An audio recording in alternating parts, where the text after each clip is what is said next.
Nous sommes heureux d'être parmi vous aujourd'hui pour célébrer la Journée internationale de la femme.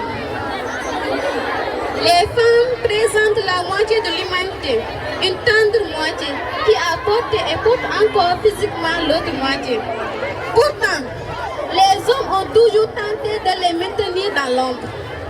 Partout dans le monde, la vie des femmes est un long combat de reconnaissance. La femme ne peut prendre qu'un seul rayon de l'action. Elle rayonne en même temps dans différents cercles et est la racine fondamentale de la nation.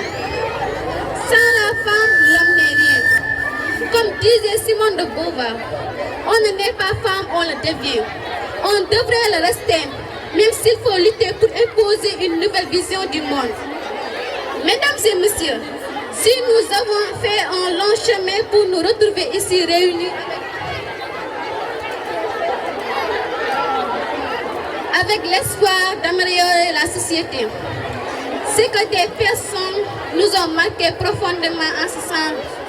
Cherchez bien, il y a sûrement au moins une femme qui vous a guidé, votre mère, votre épouse peut-être, qui a si bien orienté les enfants que vous aimez, une sœur, une figurante forte, une combattante, une fondatrice.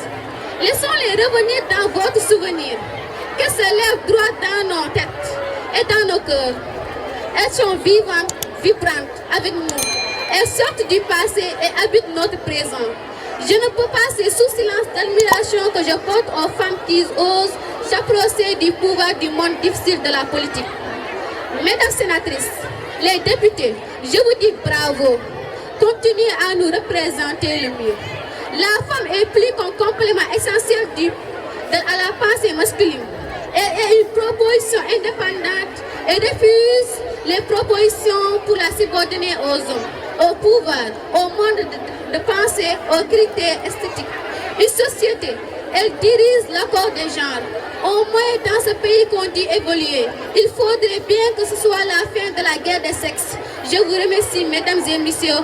Bonne fête à vous. Nous disons non à la violence faite aux femmes, non au mariage précoce et forcé. Oui, sans femme, l'homme n'est rien. Oui à l'indépendance de la femme. Oui, la femme, sans femme, rien n'est mal. Nous, femmes, nous voulons notre liberté totale. Myriam Ba disait dans son roman Une si longue lettre, la femme est la racine première fondamentale de la nation. Et non un objet que l'on déplace, ni un nation que l'on nomme. Ce sont les femmes qui élisent les hommes au pouvoir. Une société bien